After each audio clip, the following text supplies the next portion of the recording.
AM 560 The Answer online at 560theanswer.com, on the AM 560 mobile app, on your Alexa-powered smart speaker, and on TuneIn, iHeart, and on Odyssey. If you're looking for the latest news, insight into what it means, and the sharpest opinion, there's only one station in Chicago where you can turn, and it's this one. We're AM 560 The Answer. Top of the morning, Dan and Amy. Andy Owen is the CEO of a furniture maker, higher-end furniture maker, based in Michigan named Miller Knoll. She did a 75-minute Zoom call with her employees, telling them essentially to pick up the pace. I don't know the particulars of their balance sheet, but they need to come up with $26 million. Because times are not robust over at Miller Knoll. And as part of her call to arms, Andy Owens said this during the call. Great question, Chris. And, a lot of questions came through about how can we stay motivated if we're not going to get a bonus? What can we do? What can we do? Some of them were nice and some of them were not so nice. So I'm going to address this head on. The most important thing we can do right now is focus on the things that we can control. None of us could have predicted COVID. None of us could have predicted supply chain. None of us could have predicted bank failures. But what we can do is stay in front of our customers, provide the best customer service we can, get our orders out our door, treat each other well, be kind, be respectful, focus on the future because it will be bright. It's not good to be in the situation we're in today, but we're not going to be here forever. It is going to get better. So lead by example, treat people well, talk to them, be kind, and get after it. Don't ask about what are we going to do if we don't get a bonus. Get the damn $26 million. Spend your time and your effort thinking about the $26 million we need and not thinking about what you're going to do if we don't get a bonus. All right? Can I get some commitment for that? I would appreciate that. I had an old boss who said to me one time, you can visit Pity City, but you can't live there. So people, leave Pity City. Let's get it done. Thank you. Have a great day. Yeah, Pity City, not a physical place, right, a psychological one. Right. Get what do you the damn, think? Get the damn $26 million. She's mean. No, I love her. She's so mean. Oh, men talk like that all the time. It's just Oh, no, the way men no. talk like that is like, with the whole thing with the basketball player from Iowa, was it that she showed the ring finger, and everybody freaked out. Men do that all the time in sports. Oh, no. It's mean. You can't talk to people like that. You can't try to motivate people. You can't tell them to focus on the job at hand. The money will take care of itself if we do the work. No. So there's been a backlash. I mean, we're talking about this because there's a national backlash. The New York Post is reporting it. Social media is set aflame with people, empathizing with the poor, downtrodden employees at Miller Knoll. So what did Andy Owen do? What? What do you think she did? She didn't resign, did she? She didn't resign. She got fired. No. What? She genuflected before the mob. Oh, no. I want to be transparent and empathetic, and as I continue to reflect on this instance, I feel terrible that my rallying cry seemed insensitive. God forbid anybody feel that their boss at any time was insensitive. Oh, my gosh. What horrible conditions these people at Miller Knoll clearly work in. What I'd hoped would energize the team to meet a challenge we've met many times before landed in a way that I did not intend, and for that I'm sorry. Nothing will lessen the power and strength of our collective team. My appreciation for each of you is huge, and I will continue to do everything I can to help us meet our shared goals. Thank you for your hard work, your grace, and for the commitment you show to one another and our company every single day. Not good enough! Get the torches and pitchforks. This is a national controversy. That little riff she went on, focusing her employees' attentions. and you wonder why companies are going to replace people with robots. For more on this, horror. Oh, my God. Horror at Miller Knoll. I'm pleased to be joined by Andy Puzder, Senior Fellow at the Pepperdine University School of Public Policy, former CEO of CKE Restaurants and author of Getting America Back to Work and It's Time to Let America Work Again, but not a Miller Knoll. She's mean. Andy, thanks so much for joining us. Appreciate it. Glad to be here, Dan. Thank you. All right. Do you want to throw in with the mob and call for Andy Owen's prosecution for crimes against humanity?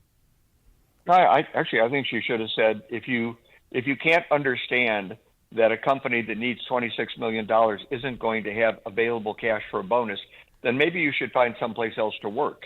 I don't think she was tough enough in her initial call. I think she should have made it very clear that when the company's profitable, we're happy to share the benefits. But when the company's not making money, we'd like to try and preserve your job, and that's going to require that you work a little harder so that we can get out of the hole we're in. If people are, I'll tell you this being upset about what she said, this is going to diminish over time. We've now got the highest credit card debt, the highest public debt we've had, credit card debt, I think ever. Credit card debt is very, very high. The savings rate is very, very low. So you notice in the last couple of employment reports that the Bureau of Labor Statistics comes out with their unemployment rate report, they've noted that the economy's been adding jobs and the labor participation has been increasing somewhat. And as people have to go back to work, jobs become more precious, employees become more abundant, and this kind of baloney is something that the market just won't tolerate. Well, do you think it was her tone that might have rubbed people the wrong way, or her gender? Oh my gosh. No, I mean, I'm just asking. Oh, she's such an ogre. No. Miller Knoll employees, if they leave because of the sweatshop they work in, they should get some sort of federal payment for their pain and suffering. Well, Andy, what do you think? Was it her tone? I think her tone was just fine. She's the CEO. She's the leader of the company. And I think Dan's being sarcastic, at least. No, he's never sarcastic. And when he's not sarcastic, he's very pleasant to work with. But Andy, what you do, her tone was fine. I feel bad that she felt she had to back off. The same thing happened in Netflix. The CEO of Netflix came forward and said, "Look, we're going to run this Dave Chappelle ad because our consumers want this. And if you're not on board with our company providing our customers with what they want, maybe you should find someplace else to work." And he had to come back and make the same kind of apologetic-like statement. But both CEOs did the right thing, and I think this will increasingly become the case as government benefits become less abundant and as people need jobs more. We have a constitutional right to not have our feelings hurt. But what you don't understand about this, and this, of course, is immediately where it goes. You know where it's going to go. Oh, Andy Owen. It's easy for her to say. Her total compensation last year was $5 million, and so it's easy for her to say that we don't get bonuses. What's going on? I don't know what that was. Me neither. I don't know what it was either. Studio's been invaded. So it's fat cat CEOs like Andy Owen that make it intolerable to work in America. Well, if anybody wants to be the CEO of a company or wants to run a company or start a company, it's a free country. You can go out and do that. I think I assume she's otherwise treated her employees fairly. In other words, she's trying to preserve their jobs and their positions as she's trying to run a major corporation. If this is her company, if the board of directors has decided that she's worth that compensation, then that's a decision that they're entitled to make. And if employees don't like that, if they find that objectionable, they can quit. They can find there are 10 million job openings in this country and only about 6 million people that are unemployed. So if you want another job, there are other jobs out there. Go find a different job. If you don't like where you're working, work someplace else. If you want to start your own company, God bless you. People do that every day. Start your own company. But don't sit around and whine like a child to a parent. This is not a child-parent relationship. This is an employee-employer relationship. Mm-hmm. Employers should be very sensitive to the needs of their employees. If you're not sensitive to those needs, the employees go to work somewhere else. But if a company's $26 million short and your biggest complaint is you aren't going to get a bonus, then maybe you should leave. Maybe you should go work someplace else.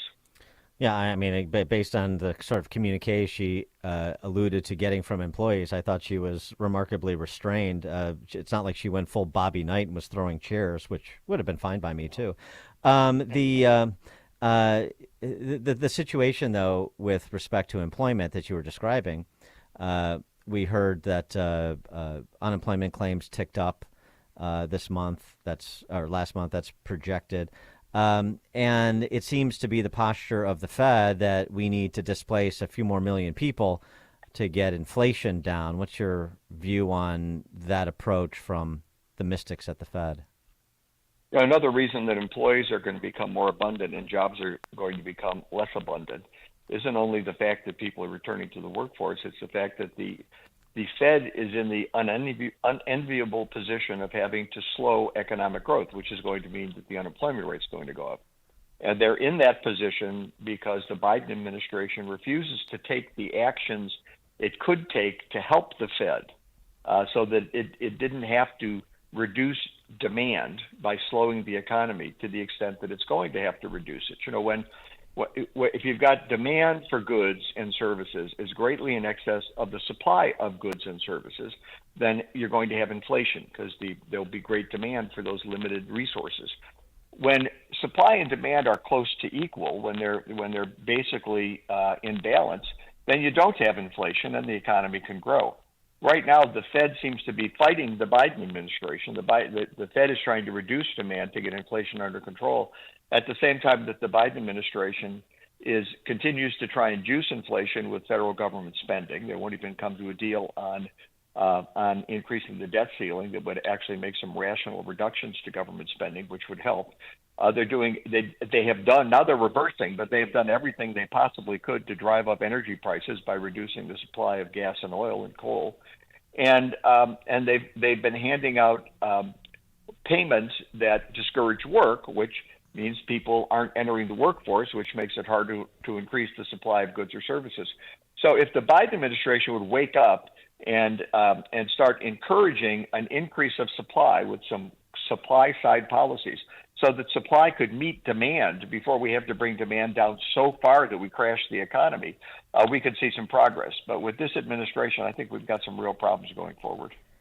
You wrote recently about the collapse of Silicon Valley Bank, and there's been much ink spilled about that. But I wonder, like you say, the Fed is in an enviable position. So is much of corporate America because of their embrace of DI and ESG. And I wonder if you were the CEO of a big restaurant outfit. I wonder if you see from your business colleagues some reconsideration and retrenchment when it comes to focusing on politics rather than the bottom line. Yeah, I think CEOs, at least the ones I know, are trying to refocus their brands and their direction away from ESG and away from DEI, and more on generating profits, generating returns for investors, creating jobs, creating the kind of economic growth where people can actually get bonuses and salary increases. But it's very, very difficult because there's extreme pressure from the left. The right has just recently, I'd say in the past 2 years, began to push back against these DEI and ESG policies. But these policies are very dangerous. And we say DEI is obviously diversity, equity, and inclusion, and ESG is environmental, social, and governance. And so this is a leftist agenda that large investment banks, large investment managers like BlackRock, State Street, and Vanguard, working with the government, working with the Biden administration, are attempting to use the American private sector as a means to implement these leftist policies that they can't get passed at the ballot box because they're just not popular. So they're trying to use their share owning power, the government's regulatory power, to bring the American private sector to the point where it has to implement these policies. And I do think CEOs want to run profitable businesses. They want businesses that create jobs and economic growth and prosperity. But there's a lot of pressure, and this is something we need to fight as consumers. I think you saw it recently with the Bud Light ad. You're seeing it with Disney. Disney stock is in the toilet. You're going to see other companies that suffer from this, and hopefully that will be a lesson to the rest of the private sector that we need to fight back against these policies. And by the way, that toilet that Disney stock is in, that's gender neutral, just so you know. So who is a bigger villain when it comes to tamping down economic growth, reducing access to prosperity for Americans? Joe Biden or Larry Fink at BlackRock? I'd say probably Larry Fink. Larry Fink is a bigger threat, and it's not just Larry Fink. It's there are he's the leader. BlackRock is the largest of these asset managers, but it's not just Larry Fink. There's a number of asset managers that are pursuing these policies, and they're more dangerous because what they're doing is insidious. You can't unelect these people. They run these massive corporations. And unless the board of directors decides to fire them, they're not going away. There's no election where we all get to choose Larry Fink.